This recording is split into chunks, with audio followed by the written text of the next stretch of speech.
You are now listening to Chakras and Shotguns.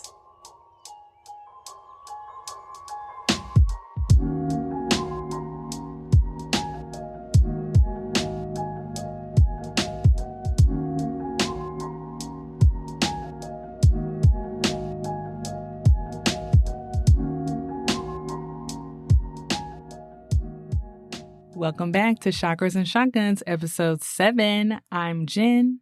And I'm Mik. Welcome back. How are you feeling today? I'm good. It's my favorite part of the week, recording with you. Aren't you sweet? I am. I'm very sweet. I was thinking about getting ready today, and quick side note, there's so much I want to talk about on this podcast, which is good from a content perspective. Yeah. There's so many things I want to get into that I can't wait. Yeah, we're trying to pace ourselves, I think. Give you a little chunks at a time. But yeah, there's definitely a wealth of information we want to talk about on this. Yes. But I got an email earlier today or yesterday, I can't remember, but I've been trying to get in my self-care bag. Okay. Take care of self. Love it. And I've started going back to the spa, feeling comfortable with like COVID protocols and all that jazz. And they sent me an email. They have a new facial called The Optimist. Love it. And it's about connecting your mind with your skin. Now, when I read what they do in there, I thought maybe there was going to be a meditation or something, but it didn't really sound like that. So I don't really know. Creative marketing, maybe? I don't know. I guess. And I think that was like an interesting thought that I had too, where I was like, are they commercializing wellness? Like, is this like, are they making a gimmick out of wellness? Or is this becoming more of the collective consciousness? Like, are they responding to the demand for alternative treatments, more holistic type of... Yeah, I think just kind of putting my marketing hat on, I think they're probably doing some research, asking open-ended questions to folks, and they're hearing this back from the collective, right? Their target audience that folks are getting more into some of these wellness practices. And so they're trying to, come up with new offerings that can tap into that. Now, we can maybe critique their execution of it if it's not kind of hitting the mark. Right. But I think that is what's happening right now. No, I think it's interesting. I think it's also kind of like for some people who may not even be familiar with those types of practices, that might be their first I talked to my skincare, and it was like a tip I heard, and I was like, I'm going to try that. And so I affirm my skincare. No, I think it's based on science, right? There's tons of studies that show when you talk to your plants or talk to your glass of water, and provide that optimism, being an optimist. Hey, going back to that spa offering, but being very optimistic towards living things, right? They respond well to it, and so a lot of those products are primarily water. Plant based, so, exactly. So, I tell my my moisturizer, for instance, whatever it says it's supposed to do, I repeat that almost like a mantra as I'm putting it on my skin. I don't know. How's my skin look? I mean, I'm feeling it. That's how I'm doing. What's going on with you? I'm doing really well. I'm in a really good space. Yeah, I'm excited to talk today a little bit about our topic today. Yeah, I'm loving the feedback we're getting on the podcast. Yes. Lots of folks have been sending us DMs, comments. Follow us on Instagram if you aren't already at Chakras and Shotguns, because we're loving that engagement, and have just really enjoyed interacting with folks who are listening. Yeah, it's been really fun. And we'll get into some of the stuff that we have been doing this week to prepare for this episode. So yeah. Oh, and real quick, I just wanted to give a quick shout out to the UK. Yes. We've been super surprised to see just how many folks in the UK are listening to us. And the love is mutual, okay? The love is mutual. I love British TV. We're streaming Love Island right now. UK version is the only version, okay? Yeah, we don't really mess with the US version of Love Island, so we rock with the UK on that for sure. Australia does get a second nod. We also have had some listeners in Australia. Yeah. Shout out to the Aussies. Good day. For sure. All right. You want to get into the breath work? Yes. So a little quick intro to the breath work today. I thought that some deep breathing and belly breathing specifically would be a good build on where we left off last week with the solar plexus, which is all about the core, and would also be a really good precursor to our topic today, which goes into our preparedness side. Because as you strengthen the diaphragm, it's a really important breathing muscle, and it actually activates the parasympathetic nervous system. And so this signals us to relax and calm down. It also reduces levels of cortisol, which is a stress hormone in the body. So as we start getting into our prepping side today and talking about, emergency situations, all of that, why don't we go ahead and calm down a little bit first? I like it. Sound good? Let's do it. Okay. So please get into a comfortable seating position. You can also lay down if you'd like. Close your eyes. Let's put one hand over our chest and one hand on our belly. Let's take in one deep breath. And as you take in this deep breath, I want you to almost go against your intuition of sucking your stomach in. We want to expand our belly out. So taking in that deep breath, pushing against your hand, and exhale through your nose. Let's do that again. Inhale through the nose, expanding your belly. Try to keep your upper body, your chest, and your shoulders as still as possible. And exhale through your nose. Let's do that again. Inhale in through your nose, directing your breathing towards your abdomen, keeping the upper part of your torso very still, and exhale through your nose. On this last one, make sure your tongue is not stuck to the roof of your mouth. And why don't we smile as we do this last one? So inhale in through your nose, expanding your belly, and exhale through your nose. All right. All right. Thanks so much for that. That was great. So while that was kind of happening, I don't know if you guys heard on the mic, my stomach growled a little bit, which I feel like is an apropos transition to the main topic, right? So we're going to talk about food preparedness. And Jen and I, we were trying to come up with a good name for this episode. And we have a ton of inside jokes, lots of GIFs and memes and little short videos, RIP Vine, that we like to reference, and we'll just randomly say stuff to each other. And so we thought about this one that comes from, there's a little boy named Antwain, who looks at his mom and he basically says, "What are we about to eat at?" And I feel like that was the perfect name for the episode because, I think about in a preparedness situation, there's going to be a lot of folks when kind of the SHTF or shit hits the fan, they're going to be asking, "What are we about to eat at?" Where are we about to eat at? So yeah, we're going to break this topic up into two parts. We'll first talk about the types of food that you can buy and have on hand, and kind of be prepared for emergency situations, as well as we'll dive into growing your own food in the second part. So yeah, let's start first with food storing. What are some things that come to mind when you think about storing food? Well, I think a lot about the show Hoarders. You know, can I do my hoarder sound? Go for it. Every time I make fun of Mik, I mean, it's that push and pull in a married couple of like people bringing things into the house. And so every time I think he's like tripping up on some hoarders type trait, when you watch the show and they like show how terrible the hoard is, they always go,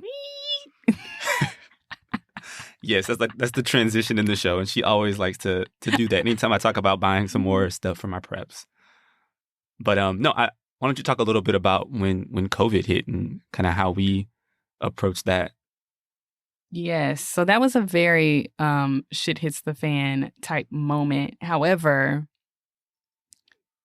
given Mik's mindset and how long he's kind of been in this space, he was prepared way before anybody else was. Yeah. So it was like late February, early March. My spidey sense was just like tingling. I was like, something doesn't feel right about this. I'm reading all of these news reports. I'm seeing what's happening kind of across China and Asia, and it's kind of moving. We hear about the cases that first popped up in Europe.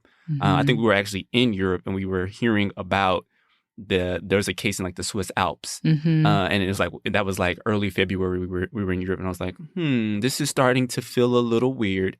And I spent a lot of time working in consumer products companies. And so I'm thinking through, okay, if people are getting sick and it's taking them out for 2 weeks, I'm imagining if this starts to affect some of the workforces who are driving the trucks, working in the actual warehouses that are distributing the products, people who are actually on the assembly lines, this could have a real impact on just like basic product availability. So I was kind of quietly putting stuff in the car at Target, water, paper products, things like that. And I was nudging my wife, who kind of handles the grocery shopping, to get into the grocery store. Yeah. And as it was sweeping through China and how much we know we depend on China for a plethora of things, that was also a concern. Like the things that you need, the things that you want, are you going to be able to get them? So yes, I am responsible for meals in the household. And so... primarily because she is very picky about her food. She wants... Whoa. You are picky. Whoa. I can survive on basic chicken breast with salt and pepper on it. You shouldn't tell people that. But I could. When I was a bachelor, I just bake a whole tray of chicken breast with some salt and pepper. Y'all, it was so sad. And I was fine with it. She don't want to eat that, though. So I'm like, okay, you got the grocery list. I thought you were going to be open and vulnerable on this episode and talk about how I am responsible for the meals because I am a much better cook than you. Oh, that's not even me being vulnerable. I tell the world that. Like, my cooking consists of very basic, just survival meals. Like, I know how to put some chicken in a baking dish and put it in the oven until it's baked and ready to go. Like, I'm not going to die from eating it. Like, it's well cooked. It may be dry, but it's fine with me. Anyway, so as that is my responsibility in the household, Mik was on me to grocery shop for like maybe a couple of weeks. I think we agreed. Like, yeah, maybe, I wanted frozen stuff. I wanted like stuff that like yeah, so they can make it for a while. And I think we were also both in agreement that even though it was kind of like, oh, that's a China problem, like, or it was like, oh, that's a Wuhan province problem, oh, that's a China problem. And then there were some cases that were popping up in Europe. Even though it was like here and there, given the state of our government at the time, we were both very much so in agreement that like, we're not going to handle this well. Yeah. And I mean, we as a country. Exactly. Surprise. Exactly. We're clairvoyant. And so, yeah, we were trying to plan ahead for a couple of weeks. I was actually really, really busy at work at the time. And it was like every day. Mik was like, did you go to the grocery store today? And I was like, no, I'm tired. And he was like, you need to go to the grocery store. And then it was like, finally, it was March. And he had been on me for maybe like a week. Yeah. It was like March, maybe the week before, everybody started shutting down. Yeah. And Mik was like, please, like, I really, really need you to go. And I was like, okay, I'll make it a priority. And I went And I needed to do our regular grocery order, but then I was also thinking through like things that I could have on hand to cook for the next couple of weeks. And there was no one in the grocery store. Everything was fully stocked. When I was checking out, the cashier asked me if I had a large family.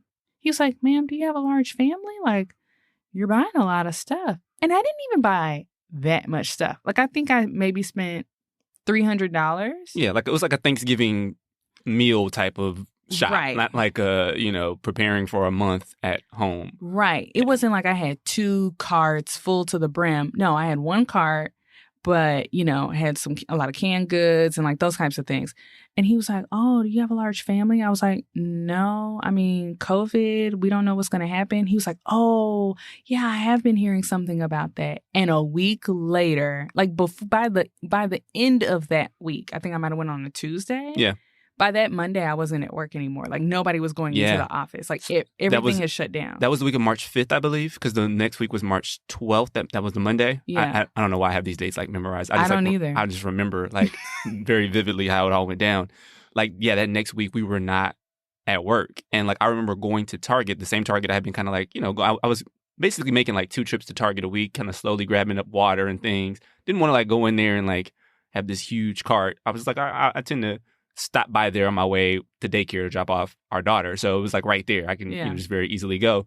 And I remember going in like after you had gone to the grocery store and this lady was freaking out. She's like, "Oh my God, everybody bought up all the toilet paper." And that was my first time like hearing about like the toilet paper rush, and I was like, "We're all good. We stocked up a long time ago." You know what I mean? Yeah.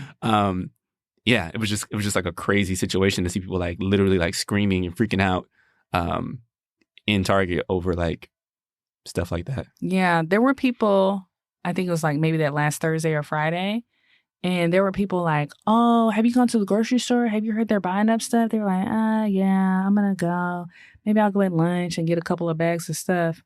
And I'm kind of like, baby, you need to plan because everything was shut down. Yeah. People, it was a lot going on. The lines were super long.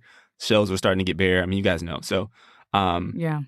So for a while there, we were cooking at home every day because we didn't really know. You guys remember we weren't sure how it was spreading.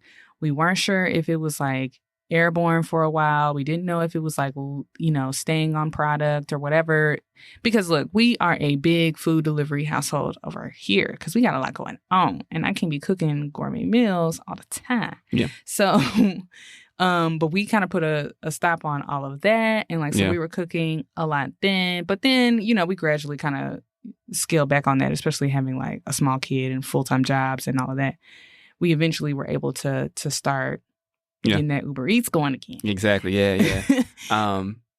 We were going through a lot of Clorox wipes to wipe stuff down because I think that they didn't tell us yet that what the surfaces looked like, and that was another thing that was hard to come by. Like Clorox wipes were like gold. Yes. At that point in time. So yeah. So there was that, and then more recently that ice storm. Yep.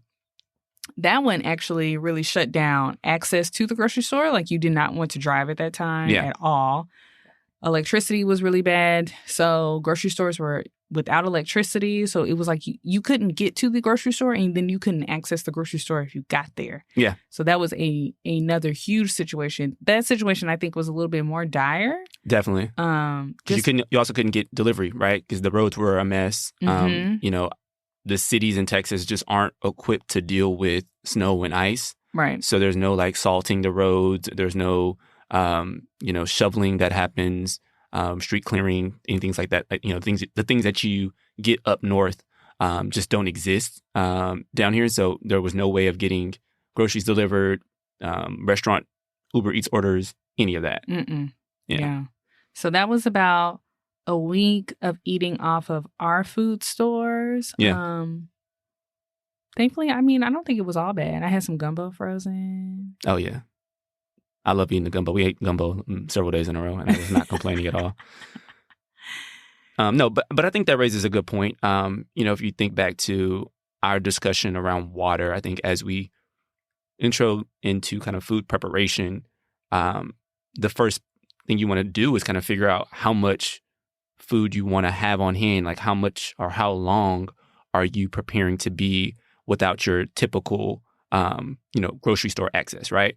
And so we kind of talked through here, starting out, thinking of it as like a 2-week period, right? And in kind of the case of the ice storm and kind of that initial wave of COVID, you're talking like 2 to maybe like 4 weeks to things kind of got back to normal. So if you can kind of plan for something in that range, at least initially, and then kind of work your way to something a little bit more long-term, I think that's a good first step to start.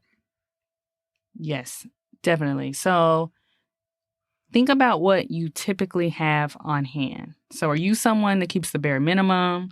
Like, do you use your oven to store your shoes? Or do you always have a store of frozen and canned goods at your house? So I think from there, you can figure out what you need to supplement to get you to 2 weeks or whatever time period you want to prep for. Also, depending on like your housing situation, like if you're in an apartment or if you're in a house, I think that also kind of determines how much storage space. If you tend to move like every year, sometimes you don't really want to move a lot of food. So think through some of those things, like when you're trying to think of preparing for like the next 6 months to a year. Definitely. So we wanted to kind of go over a few different kind of food categories and just kind of discuss how you should think about prepping and like kind of consuming them in different emergency situations, right? So let's start with fresh produce. I mean, I think this one seems like common sense for most people, but you should definitely work through that food first. You want to make sure your things that are going to spoil quickly are the first things that you kind of go through as a household. I wanted to bring that up because I think a lot of folks aren't really familiar with the mindset and kind of what happens when you're in one of those emergency situations. And so I wanted to kind of talk a little bit about going back to that experience that we had with the ice storm. I remember just my mind being kind of all over the place, right? Mm-hmm. We saw the reports that the ice was coming. We didn't quite know how bad it was going to be. But once it hit, there was just a lot of things on my mind. I'm thinking, okay, are our kids warm enough? Is the dog okay? Is he warm enough? Are the pipes in the house going to freeze? Are we going to have access to running water? I'm just thinking about all these different things at once. Mm-hmm. And I'm not necessarily thinking about like what's in my fruit bowl or like, the food that is sitting in the refrigerator in the crispers, like that could potentially go bad, right? Right. And it was an evolving situation too. So it wasn't like a thunderstorm hit and then like the lights were out and then you were like, okay, now we're just waiting on the lights to come on. It was rolling and impacting people very differently. So it was like, oh, we have lights today. And then it's like, oh, the lights are out. Oh, now we're on a boil water notice. So it was like a constantly evolving situation that you had to be very nimble about. And then from like an emotional standpoint, it impacted pretty much the entire state. Yeah. So, we have friends and family all over the state. And so you're trying to worry about what's going on at your current location and then like worrying about other people and then like you're not worrying about other people. You're trying to text everybody and like, are you okay? Are you okay? And, and then you kind of feel helpless too because you couldn't really tell people. And this wasn't from a selfish standpoint, but it was like, I don't want anyone coming here because the roads are not safe. Yeah, exactly. So like our elderly, folks in our family who may or may not have had power and water, it's like, well, how can we get them to our house safely? Right. Like there wasn't really a great solution. Like we don't have like tire chains and things like that. Right. Like we're not prepared for that type of, weather down here at all. And so it's just like you feel helpless. And so the last thing on your mind is, I need to eat that apple before it goes bad. You know what I mean? Like right. So you have to kind of like have a plan in your head before going into one of those situations.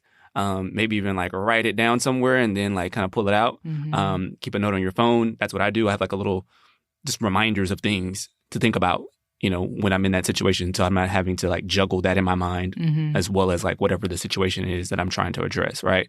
And it's not in our nature as first world citizens to think like that either. You'd be like, but I don't want an apple. Well, you need to eat your apple because there are other food stores that you have as backup, and like you can use that now. And otherwise, it goes to waste, and we don't know what's next. Exactly. So, yeah, I think writing that down is a really good plan, and it just like relieves you of that mental labor. For sure.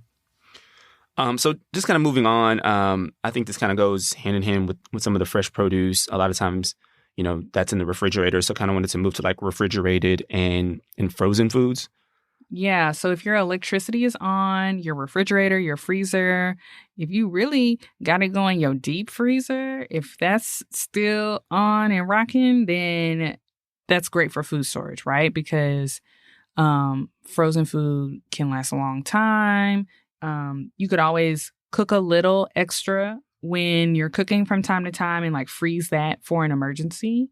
So I always keep a few frozen meals, like a frozen pizza or two, just in case, which is also like a great level. If like you're in an apartment and you're a bachelor or bachelorette, let's be gender neutral. You're in an apartment, you don't cook, you don't care about cooking, but you just want to have something in case something like this happens.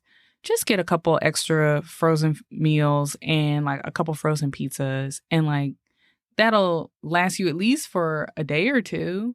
That's like a great base I could level. eat off those, frozen pizzas for a couple of days. I have part of it for lunch, right? A little bit for dinner. I was making it work when I was a bachelor with those frozen joints. So. There you go.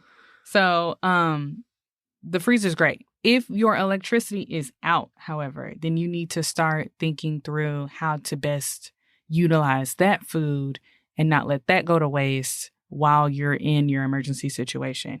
So if it requires refrigeration, if the rule of thumb is if it's spent more than 4 hours at a temperature warmer than 40 degrees, don't eat it. So if the electricity goes out, you don't know when it's coming back, I would start moving through those that refrigerated food, start heating that up if you can, and include your fresh veggies and your fresh herbs so they don't go to waste. If it's frozen, so the rule of thumb there is if the power goes out on your frozen food, if there are still ice crystals or it's cool to the touch, then you should be good to eat it. So try to also incorporate these if you can sooner rather than later. This made sense to me. I mostly made this up, but I just feel like my grandmother told me to tell y'all this. Don't be opening the freezer up and looking at your food all the time and letting all the cold air out. Yeah, I mean, they tell you that, from the government or whatever, right? They'll tell you, like, if your power's out and the freezer power's off, like, the longer you keep it closed, the longer the food will stay frozen. So, yeah, just limit how much you're looking in there. Okay. Letting all my cold air out. Exactly. All right. So, moving on to the pantry. You definitely want to keep some long shelf life items in your pantry. Make sure you're just kind of checking the expiration dates every kind of 6 to 12 months.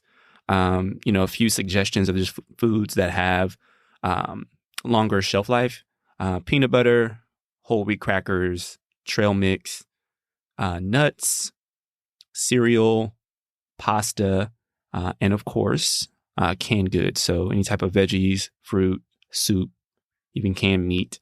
I mean, if you like it, if you need some protein, you need to have meat with your meals. Have some canned meat. Go for it. It's not my cup of tea personally, but it's a suggestion, right? One thing I'd also add on there is pasta sauce. Oh yeah, definitely. Yeah, definitely. One thing that we try to do, we aren't always great about it because things kind of get in the way, right? Life. But we try to like kind of rotate out our canned goods. Canned goods aren't something we typically cook with. We like tend to more so go for fresh produce, but just from a prepping standpoint, we like to have some canned goods. And so just to make sure we're not like having expired goods, in the pantry or letting them go bad, we try to like rotate in new canned goods and take those ones that are getting closer to the expiration date, like maybe 2 months out from their expiration date, taking them over to the food pantry. It's a good way just to kind of keep your stocks fresh, but at the same time, doing a little good. Yeah, so hopefully they can utilize them. Either they're serving them or they're giving them to people who are in need who will use them quickly. And we're not giving expired food to the food pantry. Well, yeah, they won't take expired foods. That's what I'm saying. That's what I mean. Like, oh, okay, there you go. I've done shifts at the food pantry. I know how it all works. So, so like 2 months out is a good range for them. So I just wanted to say, yeah, make sure you guys have a can opener or two. In prepping, there's a phrase that, a lot of folks in the prepping community utilize. I think it started in the military. It basically says 2 is 1 and 1 is none. And so the idea is that basically things fail.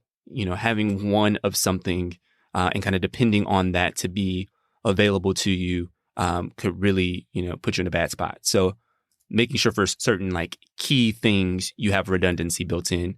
So a can opener, I think, is one of those things that is pretty critical. So you want to try to have 2 of those on hand. Yes, and make sure 1 or 2 of those are not electric, because you'll have all these canned goods and the electricity goes out. I heard a story about some people that had been prepping and they had all this stuff stored up and then they didn't have a can opener. They only had an electric can opener, so they could not eat any of their food. Or I did see a YouTube video where you can roll the lid of the can on concrete and it'll like expose the seam and then you can use a knife. Yeah, we should link that video in the show notes. Yes. I thought that was kind of cool. I have not mastered that technique yet. Hopefully I don't have to. Right. But yeah, I think it's a good, just like, hey, if you find yourself in a situation where you don't have a can opener and you can't get out of your house, but you have the internet, you can look at that YouTube video. Right. Right. So, I also want to just kind of bring up, with that whole like 2 is 1 and 1 is none thing.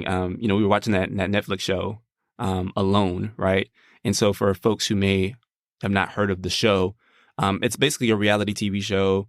They have a bunch of hardcore like survivalist types, think like the Doomsday Prepper type folks.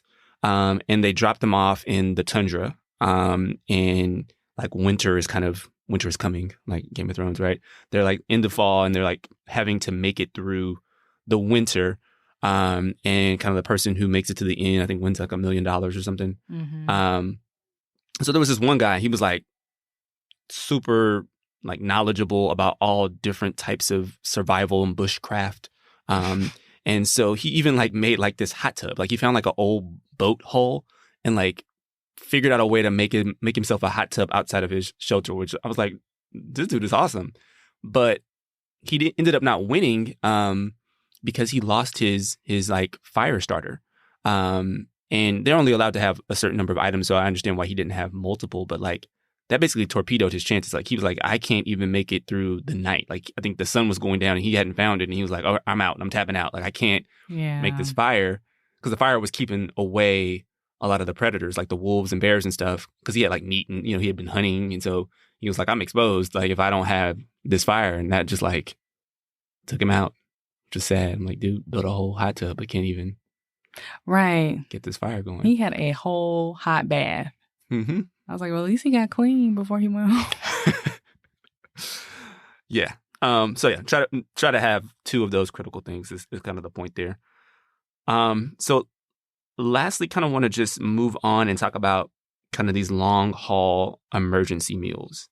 For the long term, you want to have kind of these packaged foods that have the moisture removed from them. So there's dehydrated, there's free dried foods out there, and they tend to have those little packets in them that kind of keep that moisture out of them, mm-hmm. Which just helps improve the shelf life overall. So I was gonna, you said moisture has been removed. It made me think of McDonald's hamburger patties. I think like they don't mold because they don't have much moisture. Yeah. I think it's what like Wendy's was kind of coming at them and talking about how they're fresh versus like McDonald's not having much moisture in their patties. It's just interesting brand wars. My marketing nerd comes out. So these meals, they, again, as I mentioned, they have the moisture removed from them, and they have shelf life around like 5 years in most cases. And so there are a few different brands on the market. There's Wise Company, Mountain House, Alpine Air, to name a few of the bigger brands. You can find them all over the place, directly on their websites or going to like a a sporting goods store or to Amazon to pick some of those up. Also wanted to just mention in here MREs, which stands for Meal Ready to Eat. Those are military issued meals that a lot of, combat soldiers have when they're out in the field and need to have some type of nourishment. Those can last, 5 to 10 years, kind of depending on the temperature that they're stored at. And then like the Surgeon General kind of like looked at if you had to just eat nothing but MREs, like you could go up to like 21 days straight eating MREs. So I kind of like preview this at the very beginning of the show, but in prep for this show, we actually tasted a few of these brands yesterday, including a government MRE. And baby, stay prayed up, okay? Stay prayed up that we do not hit one of these situations, okay?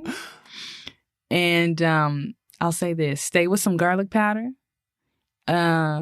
I would say stay with some Tony's. If you're from the South, you know what Tony's is. Some Lawry's. Lawry's is too high in sodium. But the reason why I had to back off of those is because a lot of these MREs, and I guess, and this is me, just guessing, that they have a lot of sodium, I would say, so it's a preservative, right? Yeah, like exactly. Salt preserves. Yeah, whether MREs or the dehydrated meals that right. the other brands make as well, they both just have a lot of sodium content in them. Yeah, so you really want to be careful. And then even thinking further than that, if you're in a true emergency situation where you're eating these for sustenance and the sodium is already high, you're probably already rationing water. You don't want to add any more salt. Yeah. Or any more sodium to what you're eating. So think through some other spices that you can have on hand. If you're not really into cooking, there's plenty of salt-free like spice blends that you can get. Like I think they have like lemon pepper or whatever. Yeah. I mean, my black behind would say lemon pepper, but anywho, garlic powder, oregano, basil. Yeah. Those are some really good ones. Parsley. I'm like trying to think if there's anything else. There's like plenty of spice blends. Pepper would have went a long way. I think black pepper would have definitely helped for sure. Oh. Yeah, I kind of want to just like talk a little bit about some of the what we tasted. I mean, we'll go into more detail on our YouTube channel, but like I think so. We tried like 5 different types of food. Mm-hmm. So there were 3 kind of from the different brands that I mentioned earlier that have like the dehydrated meals, and they come in different like dishes, right? So there's like an Alfredo, teriyaki rice. The teriyaki rice, right? And so, yeah, I think those were for the most part pretty fine, right? They did have like kind of high sodium content, but I think some of those larger brands, I think they were fine. They were fine. Yeah, if you had to like make it on those, fine. It wasn't Top Chef, but they were fine. Exactly, but like. There's a ton of conversation in the prepper community around MREs. Like everyone's like, you got to get some MREs, right? I just, after tasting that, I have like, whoa, like I have some friends who, are veterans. And I'm like, I have a lot of respect for y'all for you guys having to eat that like in the field, because at least the one we tasted, I mean, my stomach was hurting like for an hour after even tasting a little bit of it. So I'm just like, I don't know how I could go. I mean, the Surgeon General said 21 days. Like, I can't make it. Let me tell you something. If we had a family crest, if Mik and Jenn had a family crest, the little Latin saying, ours would be stomach integrity. That is very important to us. When we travel, especially if we're doing international travel and we're eating something, we're like, don't eat that. Stomach integrity, because stomach integrity will fuck you up. Yeah, I can't imagine. Like, I think about like Walking Dead or like, some of these scenarios that like people are in. It's like, what if you ate something bad and you now you have to fight off a zombie? So like, yeah, stomach integrity is like, it's like up there. It's like one of the priorities for us. Because if your stomach situation is not right, you are very vulnerable. Yeah. So I say all that to say on this episode, like if you're looking for food that you can store, don't get any MREs. Just look at some of the other options that are out there. I know you'll see probably some folks online who will talk about why they're so great. And they do have a long shelf life. And if it really came down to it, I would eat one of the ones that we have left over from our taste test yesterday. If it really just... If it really came down to it, right? But I'm not going to stock my house and my prepping supplies with MREs. That's not the game. I will say this. It did come... It had like a whole little... There were courses in the MREs. There were courses. They had like a little cracker course. They had crackers and peanut butter and jelly. And they even had some Skittles, which were key to chase down the taste of that trash main course dish. Yeah. That was a mess. Yeah, and it also has like, and you'll see it when we post our video, there's like this little pouch that like cooks the MRE for you. So I can see like that being, useful if you're in, a battle zone and need to eat something, pretty quick, right? Yes, because that was going to be one of the cons of the other meals that we tasted. If it came down to it, like we needed to boil water for that. Yeah. And so how do you do that Yeah. if your electricity is out or if you don't have like a grill outside or something like that and you're trying to figure out how to boil water? That could be tricky. You could also, I think in at least one of them, I think you could just put the water in there and stir it. Yep. And leave it in there for a while. Yeah. And then like hold your nose and try and eat it. Yeah. It gets touchy there. I'm glad we're prepared, but I hope we don't have to eat that. So have some seasonings ready. Going back to some of Jen's recommendations there. Y'all, no, I got to go back because the house smelled like that MRE was disgusting. I had to light a candle. Yeah, the MRE was bad. So, yeah. So yeah, if you guys want to see our reactions to tasting some of that food, again, follow us on Instagram at Chakras and Shotguns. We also have a YouTube channel that we're getting off the ground as well. So that's Chakras and Shotguns on YouTube.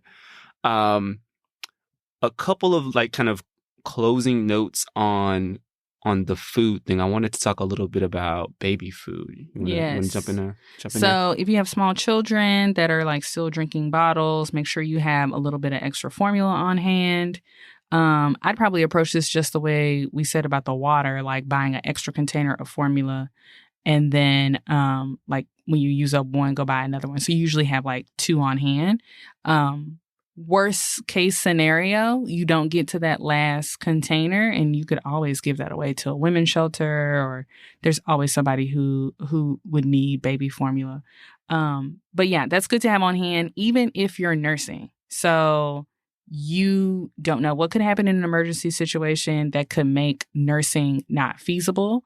If you got ill, you probably still would want a nurse to give your baby antibodies, but you could be sick, you could be down for the count, you could be not eating well enough and not giving yourself nutrients. You could be dehydrated. Your baby's not getting enough nutrients, so you need to give them formula. So yeah, I was thinking dehydration. That's the biggest one, right? Like you're not getting the nutrients in your body, and like you don't have the nutrients to give. You kind of want to have something else for baby to eat. So. So making sure that you're set there. And then pet food? Yeah, so don't forget about your pets. There are several different emergency pet foods that you can buy out there. I won't go through kind of each one of them, but you can kind of Google, and they come in similar containers to what you can find for the dehydrated like human food. So just make sure you have something on hand that same type of food has a super long shelf life. So yeah, go out there and get you some stuff for your dog friends and your cat friends that are out there. Yes. And then finally, I talked earlier about heating up food. And the entire time it was like, but what if you don't have electricity or natural gas and you can't use your kitchen? Having some sterno cans, that's also a great way to have some type of heating source, or a grill could definitely be handy. Yeah, there's even like the, I think they're like called campfire cooking kits. They have like little butane cans that come with those. We have one of those. So that's like our backup if, grilling on the grill is an issue, we're out of power, you want to have something else that you could prepare food with as well. So yeah, my last pointer would be, if you do not have a prepping partner or a non-prepping partner that is as skilled in the kitchen as I am. No, if you don't have someone, if you don't really know your way around the kitchen, you don't cook, that's not something you're into, it might be a good idea to just get a couple of dishes under your belt, just like spaghetti, or is some spaghetti in there? Spaghetti, or like a baked chicken, or something that you know that doesn't require a lot of ingredients. You don't have to have like a fully stocked spice rack or anything like that. But know that you could cook for your survival. I think as a society, we kind of overlook cooking as like something that's really important for survival. And it could really come in handy. Yep. Maybe I'll publish Mik's baked chicken recipe or something. They don't want to see that, baby. Oh, okay. Well, y'all email me if y'all want that. I got y'all. Okay, now we're done with that. I am so excited. Y'all, we got listener questions. Yes, indeed. Thank you guys so much for sending those in. Okay, so our question is, I'm looking for ways to introduce my partner to spiritual topics like chakras, meditation, enlightenment.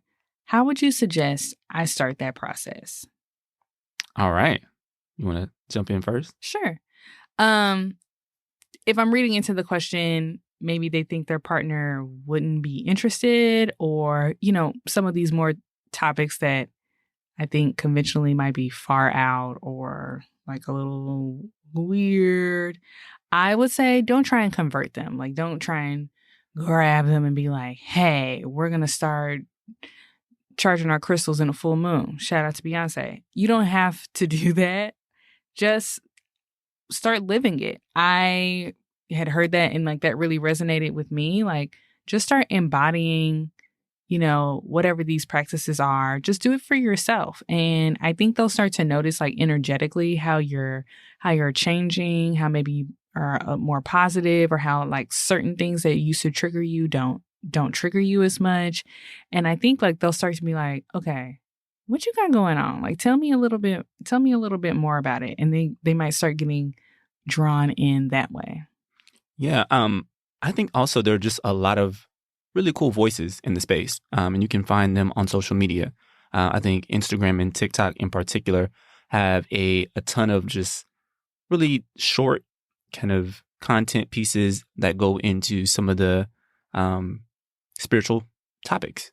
So you can search for hashtags like hashtag spirituality, hashtag chakra healing, hashtag meditation, hashtag Reiki, any of these types of topics.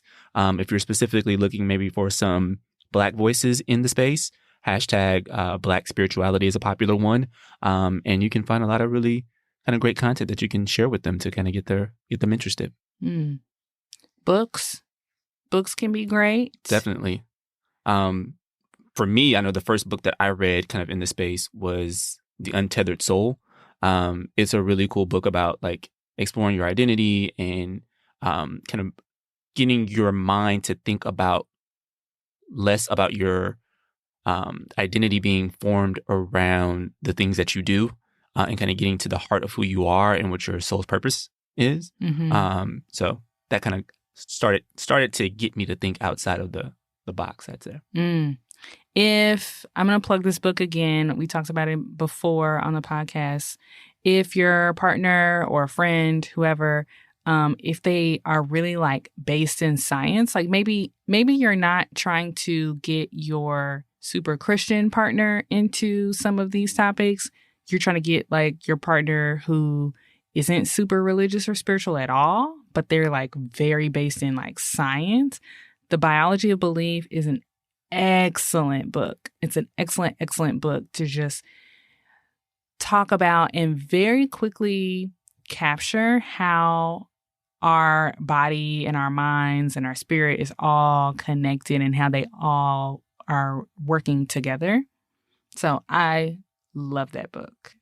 Yeah. And last but not least, our podcast. I think we are trying to like really create these kind of bite-sized portions of content that we can, easily break down some of these topics that may be foreign to some folks in a way that is hopefully approachable and down to earth. Yes. So put it on in the car.